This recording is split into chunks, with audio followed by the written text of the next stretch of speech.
तो पहले अमेरिका और अब फ्रांस, दुनिया की दो महाशक्तियों में ऐसा डर बैठा हुआ है कि वो अपने परमाणु भंडार को बढ़ाने में जुटे हैं। आज खबर आई है कि परमाणु परीक्षण किया है फ्रांस ने। फ्रांसीसी परमाणु मिसाइल को फाइटर जेट से गिराकर टेस्ट किया गया। इससे पहले फ्रांस ने 1996 में अंतिम परमाणु विस्फोट किया था और फिर सीटीबीटी पर साइन कर दिए थे। लेकिन रूस से डर की वजह से एक बार फिर फ्रांस को परमाणु टेस्ट करना पड़ा। फ्रांस का एटमी परीक्षण तब हुआ है जब कल खबर आई कि अमेरिका ने भी अपने परमाणु हथियारों का टेस्ट किया है। अमेरिका ने अगस्त में परमाणु परीक्षण किया था, जिसके बारे में कल जानकारी सामने आई। उधर फ्रांस की रक्षा मंत्री कैथरीन वॉटरिन का बयान आया है। सफल रहा फ्रांस का परमाणु परीक्षण, ये कहा है कैथरीन वॉटरिन ने। राफेल से गिराई गई मिसाइल का बेहतरीन प्रदर्शन, कैथरीन वॉटरिन ने कहा है। राष्ट्रपति मैक्रों के आदेश पर हुआ परीक्षण, यह भी कहा कैथरीन वॉटरिन ने।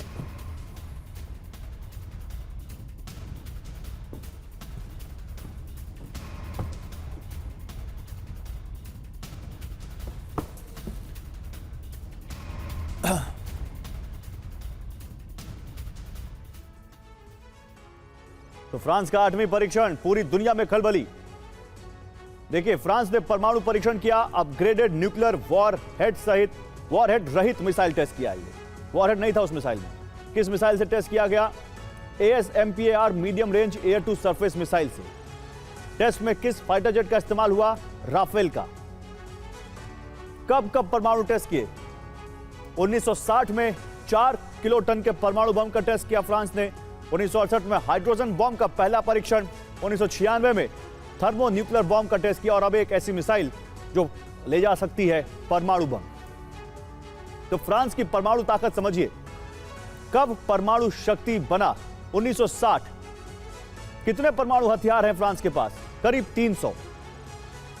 दो तरह के परमाणु हथियार हैं उसके पास। Air based nuclear deterrent weapons हैं और sea based nuclear deterrent weapons उसके पास हैं। परमाणु हथियारों की रेंज M51 मिसाइल है जो 8 से 10,000 किलोमीटर दूर तक मार कर सकती है। ASMPAR मिसाइल है जो 500 से 600 किलोमीटर दूर तक मार कर सकती है। परमाणु रणनीति क्या है? देश पर खतरा पैदा करने वाले दुश्मनों पर ही इसका इस्तेमाल किया जाएगा और उन्हीं पर इससे हमला किया जाएगा। इसी बीच अमेरिका दक्षिण कोरिया के बीच परमाणु पनडुब्बी की डील। दक्षिण कोरिया को परमाणु पनडुब्बी बनाने में मदद करेगा अमेरिका।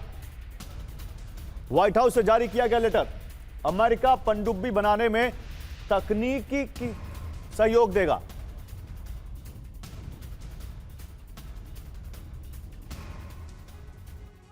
तो परमाणु पनडुब्बी के लिए अमेरिका और कोरिया में डील हुई है। दक्षिण कोरिया यूएस में करीब 30 लाख करोड़ रुपए का निवेश करेगा। इनमें से 16.9 लाख करोड़ रुपए नकद दिए जाएंगे। 12 लाख 68,000 करोड़ रुपए जहाज निर्माण में लगाए जाएंगे। इस निवेश के बाद अमेरिका दक्षिण कोरिया के बीच पनडुब्बी की डील। अमेरिका परमाणु पनडुब्बी बनाने में कोरिया की मदद करेगा।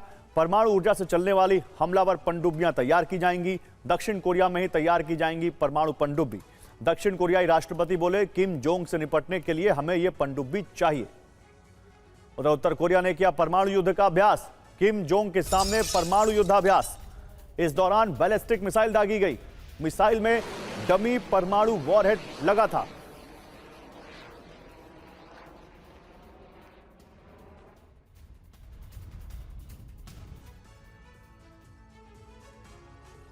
और देखिए, इसी पर एक और बड़ी खबर है। तानाशाह के परमाणु बम से दुनिया पर खतरा। कैसे? Super large multiple rocket system से परमाणु अभ्यास किया किम जोंग ने। न्यूक्लियर फोर्स की सभी यूनिट को सक्रिय किया गया। रॉकेट पर डमी परमाणु वॉरहेड लगाया गया। डमी परमाणु बम से 352 किलोमीटर दूर निशाना लगाया। पूरे अभ्यास को असली युद्ध की तरह अंजाम दिया गया। तो 80 साल बाद दुनिया में परमाणु हमले का खतरा मंडरा रहा है। इस बार भी कारण अमेरिका ही बना है। अमेरिका के एक विध्वंसकारी कदम से रूस अमेरिका में परमाणु टकराव बढ़ने जा रहा है। इसके अलावा कई देश भी परमाणु परीक्षण की रेस में शामिल हो सकते हैं, क्योंकि अमेरिका को लेकर बड़ा खुलासा हुआ है, जिसमें सामने आया है अमेरिका ने सीक्रेटली परमाणु परीक्षण किया है। यह टेस्ट उसी जगह पर किया है जहां उसने पहला और आखिरी परमाणु टेस्ट किया था। इस बार अमेरिका ने जापान पर गिराए परमाणु बम से 3 गुना ज्यादा शक्तिशाली परमाणु टेस्ट किया, जिससे पूरी दुनिया में हड़कंप मचा हुआ है।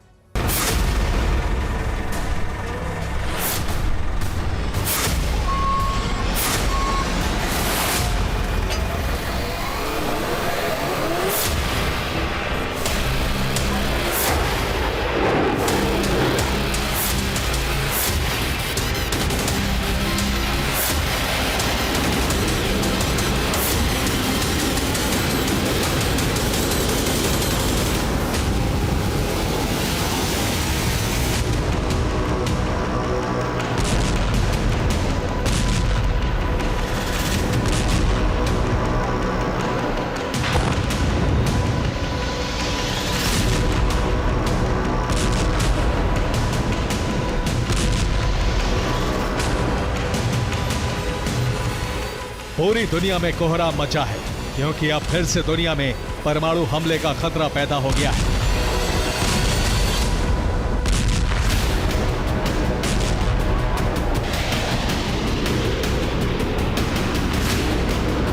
और इसकी वजह है अमेरिका का न्यूक्लियर टेस्ट, जिसने महाविनाश का अलार्म बजा दिया है।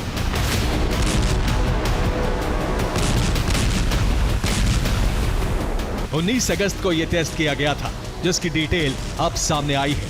यानी अब दुनिया में परमाणु परीक्षण की होड़ आरंभ हो सकती है। अमेरिका ने 19 अगस्त की सुबह B6112 की 3 यूनिट का परीक्षण किया। ये एक ग्रेविटी न्यूक्लियर बम है, जो हिरोशिमा और नागासाकी पर गिराए गए बम से 3 गुना ज्यादा शक्तिशाली है।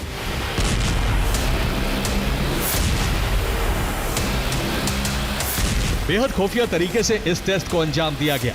किसी को कानो कान खबर तक नहीं हो पाई। 3 दिन में पूरी प्रक्रिया की गई, जबकि इसकी तैयारी काफी पहले से की जा रही थी।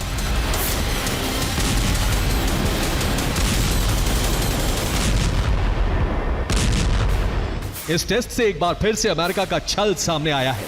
3 महीने पहले जब अलास्का में 15 अगस्त को पुतिन और ट्रंप में शांति वार्ता चल रही थी, उसी वक्त 3170 किलोमीटर दूर अमेरिका की टोनोपा टेस्ट रेंज में B61 परमाणु परीक्षण की तैयारी की जा रही थी। वार्ता से 4 दिन बाद अमेरिका ने टेस्ट कर लिया।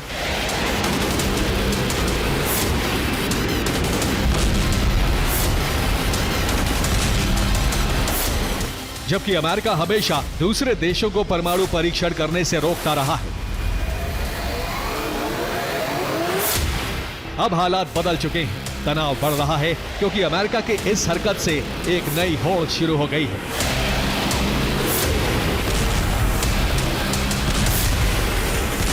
अब वो तमाम देश परमाणु परीक्षण कर सकते हैं जो अमेरिका के विरोधी हैं। रूस, चीन, नॉर्थ कोरिया और ईरान, ये सभी अपनी परमाणु ताकत का प्रदर्शन कर सकते हैं।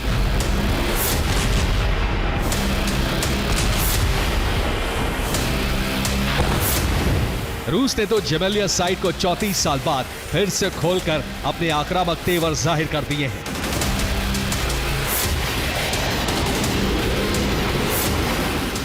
अब चीन और नॉर्थ कोरिया भी तैयार हैं, यानी ट्रंप के एक कदम से दुनिया में परमाणु विनाश का अलार्म बज गया है।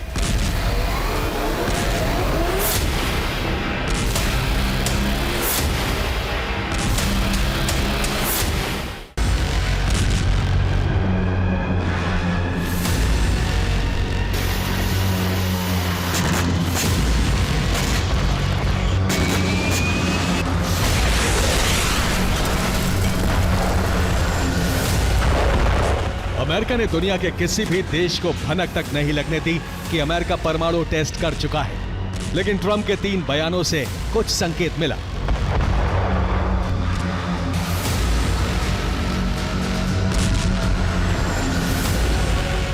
ट्रंप का पहला बयान था, अमेरिका के पास सबसे ज्यादा परमाणु हथियार हैं। दूसरा बयान था, हम कभी भी रूस पर परमाणु हमला करने में सक्षम हैं। तीसरा बयान था, परमाणु टेस्ट प्रक्रिया जल्द ही शुरू कर सकते हैं।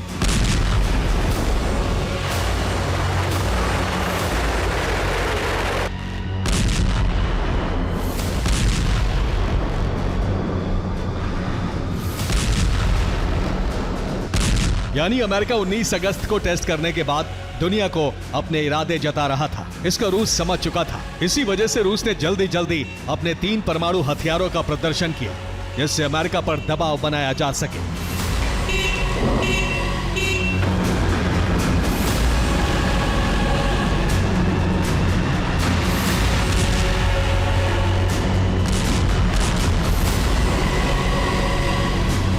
Nuclear power Burevestnik, nuclear power Poseidon, SLBM Bulava, ICBM Yars के टेस्ट करके बता दिया कि रूस भी बड़ी तैयारी कर रहा है। रूस के ये चारों हथियार दुनिया में कहीं भी परमाणु हमला करने में सक्षम है। इससे अमेरिका की बेचैनी बढ़ी हुई है।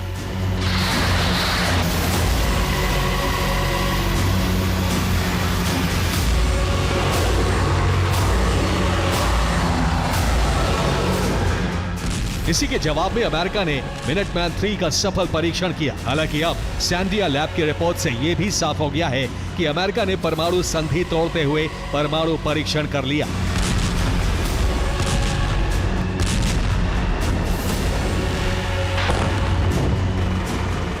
हालांकि ये अमेरिका के किए गए दूसरे परमाणु परीक्षण से अलग है। अमेरिका ने पहला परमाणु परीक्षण 16 जुलाई 1945 को किया था और आखिरी साल 23 सितंबर 1992 में किया था। अब 33 साल बाद फिर से परमाणु परीक्षण किया है, लेकिन इस बार बिना वॉरहेड के B-61-12 बम का टेस्ट किया है। तीनों ही नेवाडा की टोनोपा टेस्ट रेंज में किए गए। इससे पहले दोनों अंडरग्राउंड न्यूक्लियर टेस्ट थे, जबकि अभी अमेरिका ने ग्रेविटी न्यूक्लियर बम का परीक्षण किया, जिसमें विस्फोट नहीं हुआ था।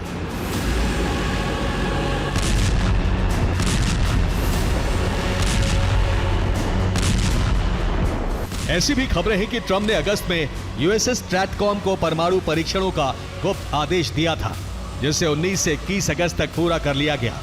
इस टेस्ट में 3 यूनिट का इस्तेमाल किया गया। 3 JTA यानी जॉइंट टेस्ट असेंबलीज यूनिट का पहले थर्मल प्री कंडीशनिंग की गई, फिर F-35 से तीनों यूनिट का परीक्षण हुआ। एक बार में 2 B-16 यूनिट और दूसरी बार में 1 यूनिट को टेस्ट साइट में ड्रॉप किया गया, जिसके बाद इंपैक्ट की रियल टाइम मॉनिटरिंग की गई और डेटा को सैंडिया के टेस्ट ऑपरेशन सेंटर को भेज दिया गया।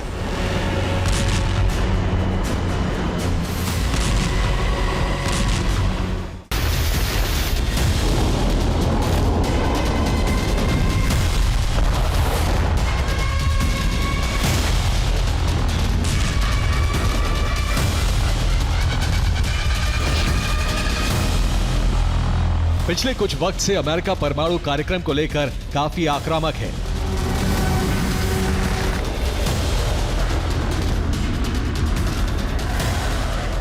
खास तौर से रूस के बोरेविस्निक मिसाइल टेस्ट के बाद ट्रंप ने न्यूक्लियर सबमरीन से हमले की धमकी दी थी।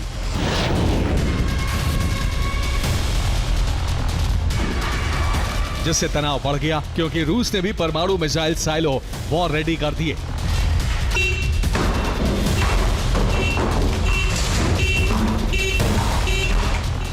जबकि पुतिन गठबंधन के चीन, नॉर्थ कोरिया और ईरान भी परमाणु परीक्षण की तैयारी में है। इस दौरान चीन के न्यूक्लियर टेस्ट साइट एरिया 51 में हलचल देखी गई है। सैटेलाइट तस्वीरों से सामने आया है कि चीन के सीक्रेट एटमी बेस में विस्फोट के लिए नई टनल्स दिख रही हैं। इसके अलावा नए निर्माण भी दिख रहे हैं। साथ ही वहां फाइटर जेट के लिए नया रनवे भी दिख रहा है। यानी चीन भी परमाणु परीक्षण की तैयारी में जुट गया है, जबकि किम काफी पहले से कहते रहे हैं कि वो कभी भी परमाणु टेस्ट कर सकते हैं। इस बीच ईरान को भी अपने परमाणु प्रोग्राम को तेजी से आगे बढ़ाने का मौका मिल गया है। चीन और रूस इसमें मदद कर रहे हैं। लेकिन अमेरिका के लिए सबसे बड़ा संकट रूस बना हुआ है, जिसने परमाणु परीक्षण के लिए आर्कटिक में मौजूद अपनी जेमेलिया साइट ओपन कर दी है। और इसी दौरान रूस ने अमेरिका को धमकी दी है। अमेरिका के परमाणु परीक्षण का जवाब रूस परमाणु परीक्षण से ही देकर रहेगा। Bureau report, TV9 Bharatvarsh. तो रूसी कैस्पियन सागर के समुद्री बेड़े को 303 साल पूरे हो गए। रूसी नेवी फ्लीट में मनाया गया जश्न। कैस्पियन सागर का बेड़ा रूस का सबसे पुराना समुद्री बेड़ा है।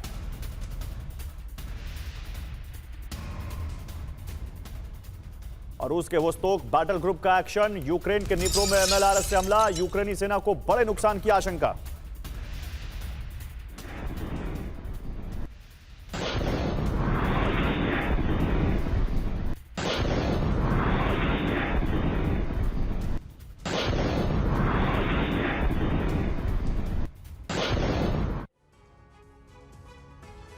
और एक और बड़ी खबर आ रही है। रूस के परमाणु हथियार को चुराने की साजिश की जा रही है। ब्रिटेन और यूक्रेन ने रूस के परमाणु हथियार को चुराने की कोशिश की। रूस के किंजल मिसाइल को हासिल करने की साजिश। रूस के फेडरल सिक्योरिटी सर्विस ने यह सनसनीखेज दावा किया है। न्यूक्लियर कैपेबल किंजल मिसाइल से लैस MiG-31 को हाईजैक करने की साजिश रची गई।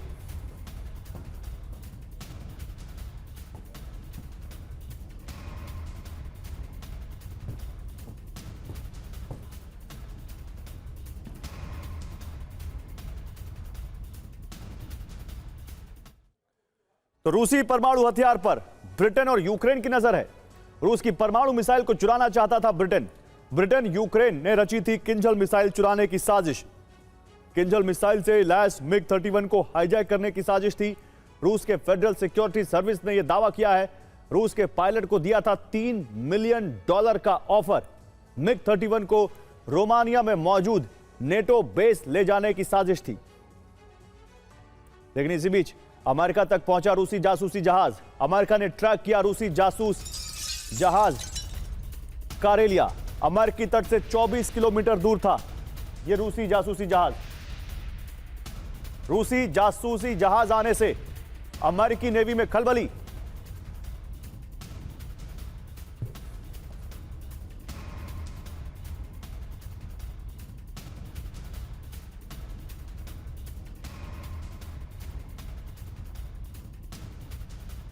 तो अमेरिका के समंदर में रूसी जासूसी जहाज, अमेरिकी समुद्री तट से 24 किलोमीटर दूर दिखा यह जहाज। पर्ल हार्बर के पास ओहाउ इलाके में रूसी जहाज दिखा। इसका नाम है कारेलिया ट्रैक। जासूसी जहाज का पता लगते ही अमेरिकी नेवी में हड़कंप मच गया। रूसी जहाज की निगरानी के लिए कटर विलियम हार्ट शिप भेजा गया। HC-130J हरक्युलिस विमान से भी रूसी जहाज की निगरानी की गई। चेतावनी देने के बाद रूसी जासूसी जहाज ने पोजीशन छोड़ दी। रूस के पैसिफिक फ्लीट हेडक्वार्टर से जुड़ा है कारेलिया जहाज। कारेलिया विश्निया क्लास इंटेलिजेंस जहाज है। कारेलिया इलेक्ट्रॉनिक इंटेलिजेंस इकट्ठा करने में विशेषज्ञ। अमेरिका के समंदर में रूसी जहाज की यह घटना 29 अक्टूबर की। तो ट्रंप ने परमाणु परीक्षण किया तो पुतिन ने सिर्फ एटमी धमकी दी, बल्कि यूक्रेन पर रूस के क्रोध का बारूदी ब्लास्ट हो गया। पुतिन के आदेश के बाद रूसी सेना ने कीव में अब तक का सबसे भीषण और भयावह हमला कर दिया। आधी रात को रूसी सेना ने सिर्फ कीव में 300 से ज्यादा ड्रोन और मिसाइलें फायर कर दी। सवाल यही कि अचानक कीव पर इतने खतरनाक हमले क्यों शुरू हो गए? पुतिन और उनकी सेना का कीव प्लान क्या है?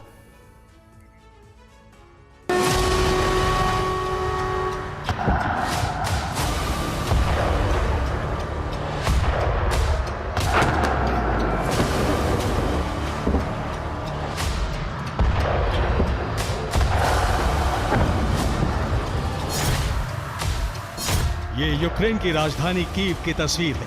कीव में 60 घंटे से नॉन स्टॉप विनाश हो रहा है। कीव में इतने विनाशक हमले इससे पहले रूस ने कभी नहीं किए।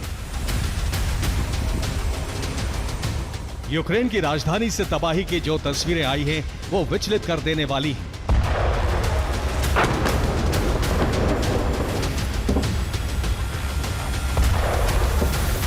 जलते सैन्य ठिकाने, भस्म होते ऊर्जा ठिकाने, धधकती इमारतें, जहां देखो वहां आग और धुआं।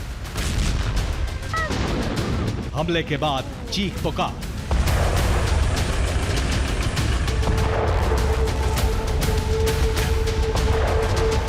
राहत और बचाव कार्य।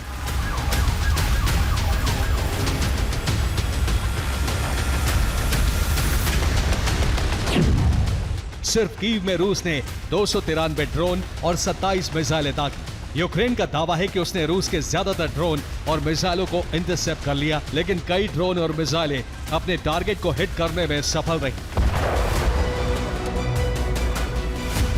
यूक्रेन के एयर डिफेंस सिस्टम 60 घंटों से लगातार रूस के हमलों को नाकाम करने में जुटे हैं, लेकिन वो रूस के सभी ड्रोन और मिसाइलों को नहीं गिरा पा रहे हैं।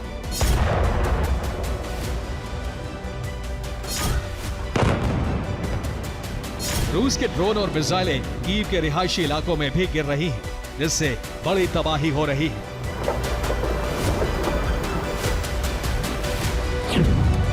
रूस के सीरियल विस्फोट की वजह से कीव की 35 इमारतें बर्बाद हो गई। हमले में कीव के 8 लोग मारे गए, करीब 50 लोग घायल हैं।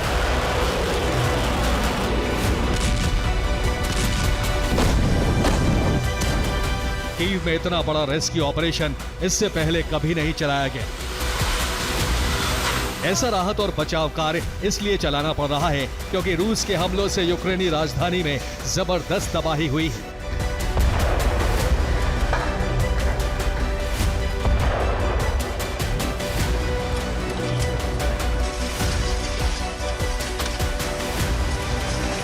रूस की बारूदी वर्षा में अजरबैजान के दूतावास को नुकसान पहुंचा है।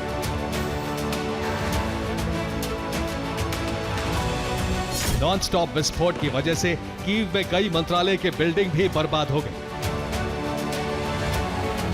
रूसी सेना ने कीव में 2 पावर स्टेशन को भी टारगेट किया।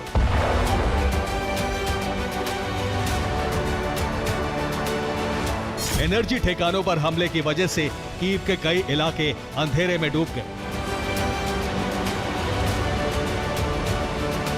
जान बचाने के लिए लोगों को अंडरग्राउंड टनल और मेट्रो स्टेशन में शरण लेनी पड़ी। यूक्रेन की राजधानी में वॉर इमरजेंसी घोषित कर दी गई है।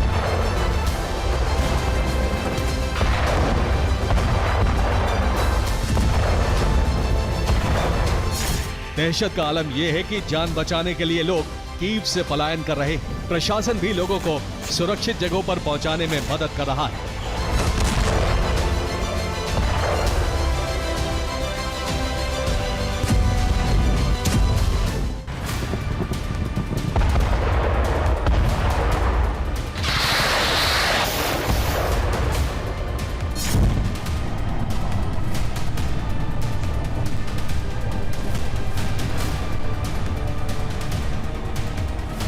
क्रेमलिन ने दिसंबर तक की विजय का लक्ष्य निर्धारित किया है।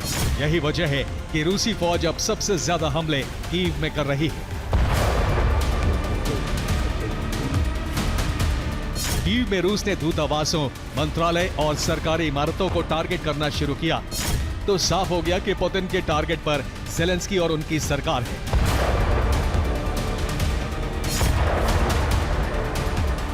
खतरा बढ़ा तो ज़ेलेंस्की, उनकी कैबिनेट और बड़े सैन्य अफसरों को बंकर में पहुंचा दिया गया।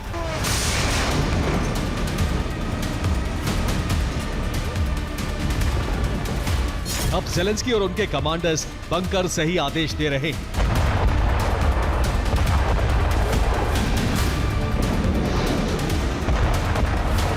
जनता को बचाने के लिए कीव के सभी अंडरग्राउंड मेट्रो स्टेशनों को खोल दिया गया है।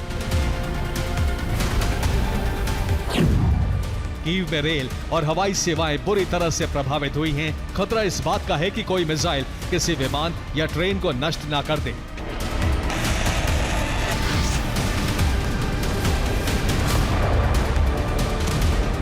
सर्दी में ही कीव को पूरी तरह से बंधक बनाने का प्लान है। इसके लिए कीव के ऊर्जा ठिकानों को नष्ट किया जा रहा है।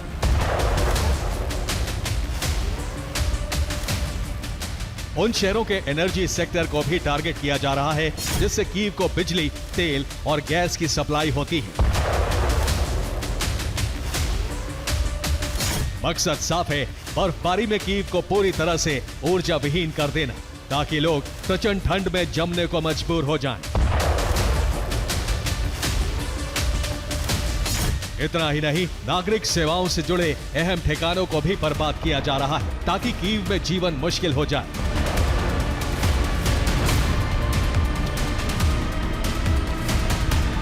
ऊर्जा, पानी और खाद्य संकट पैदा हुआ तो ज़ेलेंस्की के खिलाफ यूक्रेन की जनता विद्रोह कर देगी। ज़ेलेंस्की अपने घर के अंदर ही घिर जाएंगे और रूसी सेना के सामने सरेंडर करने को विवश हो जाएंगे। पुतिन और क्रेमलिन का प्लान यही है।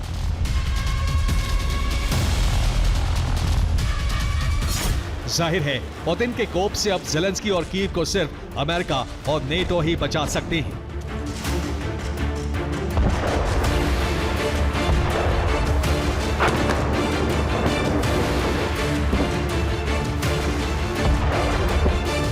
लेकिन अगर यूक्रेन युद्ध में नेटो शामिल होता है तो नेटो का यह कदम महायुद्ध का कारण बन सकता है।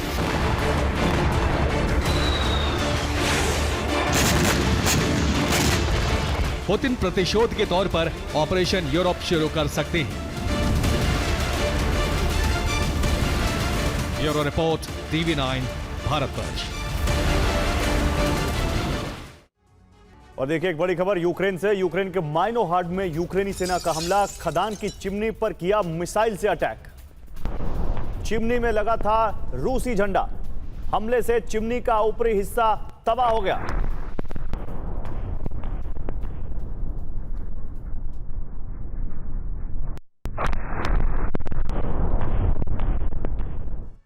और रूस का यूक्रेनी बख्तरबंद गाड़ियों पर भी अटैक। रूसी ड्रोन से 50 गाड़ियों पर निशाना। यूक्रेनी बख्तरबंद गाड़ियों को भारी नुकसान।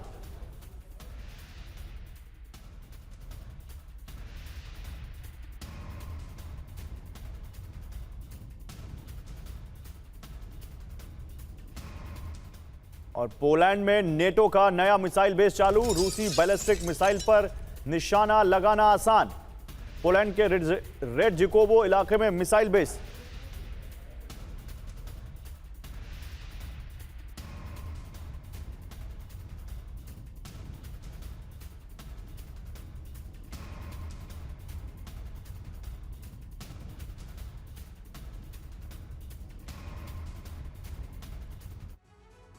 तो पोलैंड में नेटो का मिसाइल बेस, रूस पर टारगेट। नेटो की रक्षा प्रणाली दुश्मन मिसाइलों का पता लगाएगी। रडार डेटा की मदद से मिसाइल नष्ट कर देगी रक्षा प्रणाली। पोलैंड में लगा सिस्टम मध्यम दूरी की मिसाइलों को रोक सकता है। पोलैंड की साइट के चालू होने से नेटो की रक्षा और मजबूत हो जाएगी। यूरोप को बैलिस्टिक मिसाइल हमलों से बचाने में मदद मिलेगी। तो पोलैंड के विदेश मंत्री राडोस्लाव सिकोर्स्की का बड़ा बयान। कहा यूक्रेन के बाद पोलैंड पर हमला करेगा रूस। पोलैंड रूस से युद्ध लड़ने को तैयार है, यह कहा राडोस्लाव सिकोर्स्की ने। हम जीडीपी का 4.7% हिस्सा डिफेंस पर खर्च कर रहे हैं, यह पोलैंड कह रहा है। राडोस्लाव सिकोर्स्की कह रहे हैं रूसी गुलामी सहने से बेहतर है हम घास खाना पसंद करेंगे, यह कहा उन्होंने। तो पोलैंड को रूस से क्या खतरा है, यह जानिए। रूस अपनी सीमा पर पोलैंड को खतरा समझता है। 1999 में नेटो में आया पोलैंड और तब से रूस से उसका तनाव है। कैलिनिनग्राद की वजह से पोलैंड से तनाव है। रूस पोलैंड को काबू में करके बफर जोन बनाना चाहता है। यूक्रेन युद्ध से रूस पोलैंड के बीच मतभेद गहरे हुए। यूक्रेन के बाद रूस पोलैंड पर हमला कर सकता है। पोलैंड अपनी सेना को मजबूत कर रहा है। अमेरिका से आधुनिक हथियार खरीद रहा है पोलैंड। तो अमेरिका का परमाणु परीक्षण इस बात का संकेत है कि वो रूस के साथ युद्ध की तैयारी के अंतिम चरण में है, यानी विश्व युद्ध का फेज 0 शुरू हो चुका है। इसका कारण कीव पर लगातार रूस के हमले और यूरोप पर बढ़ते आक्रमण का खतरा है। नेटो का पूर्वी छोर बारूद के ढेर पर है और ऐसे हालात में अमेरिका ने परमाणु युद्ध की रूपरेखा तय कर ली है। कीव पर हमलों के साथ ही अमेरिका के बॉम्बर ने रूस पर न्यूक्लियर अटैक करने का सिमुलेशन टेस्ट किया है। 7 दिन में दूसरी बार यह अभ्यास किया गया है। आखिर क्या है अमेरिका की तैयारी और रूस इससे कैसे निपटेगा, देखिए।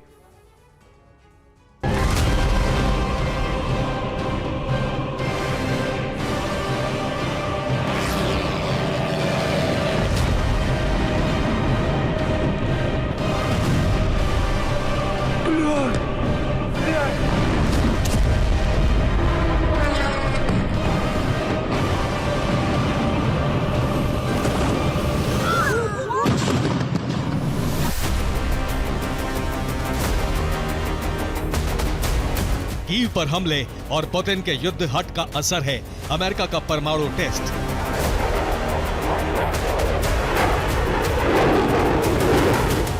अमेरिका मानकर चल रहा है कि अब रूस के साथ युद्ध को ज्यादा लंबे समय तक टाला नहीं जा सकता है।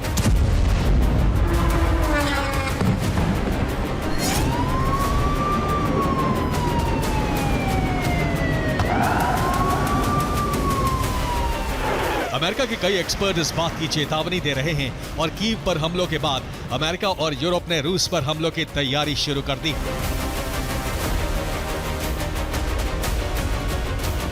बीते 60 घंटे से कीव पर रूस के हमले जारी हैं।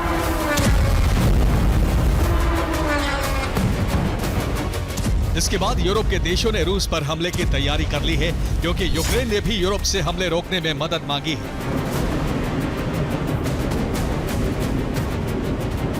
यूक्रेन के राष्ट्रपति वोलोदिमीर ज़ेलेंस्की ने कहा है कि यूरोपीय देशों को यूक्रेन के आसमान की रक्षा करनी चाहिए। पुतिन सिर्फ कीव तक सीमित नहीं रहने वाले हैं। कीव पहले से ही ये अपील कर रहा है कि यूक्रेन की ओर आने वाली मिसाइलें और ड्रोन गिराने के लिए पोलैंड सहित बाल्टिक देशों को अपनी वायुसेना और डिफेंस फोर्सेस तैनात कर देनी चाहिए।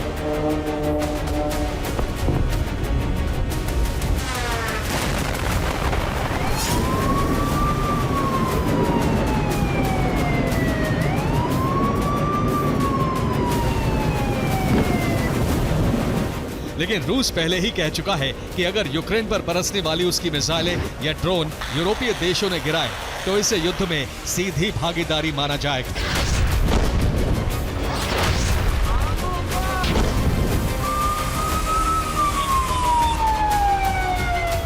प्रोजेक्टाइल गिराने वाले देश रूस का वैध टारगेट होंगे।